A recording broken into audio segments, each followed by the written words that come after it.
السلام علیکم۔ کراچی ایئرپورٹ اور اطراف کی سیکیورٹی مزید سخت، مسافروں کو وقت سے پہلے آنے کی ہدایت، شہری ہوشیار رہیں، حکام نے خبردار کر دیا۔ کیا آپ حالات حاضرہ سے آگاہی حاصل کرنا چاہتے ہیں؟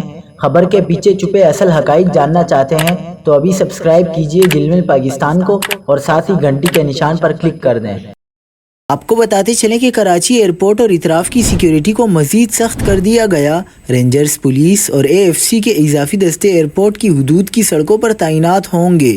ذرائع نے بتایا کہ کراچی ایئرپورٹ پر صرف مسافروں کو جانے کی اجازت ہوگی اور انتظامیہ کی جانب سے بلا وجہ ایئرپورٹ پر آنے والوں کو گریز کرنے کی ہدایت کی گئی ہے۔ اس کے علاوہ Pakistan airport authority headquarter اور PIA civil aviation authority headquarters کی سیکیورٹی بھی سخت کر دی گئی ہے۔ ذرائع کا کہنا ہے کہ سول ایویشن کالونی میں ملازمین اور رہائشیوں کے علاوہ گاڑیوں کو داخلے کی اجازت نہیں ہوگی۔ PIA ٹاؤن شپ کی سڑک سے ایئرپورٹ، PIA ہیڈ آفس اور PA ہیڈ کوارٹرز جانے کی اجازت نہیں ہوگی۔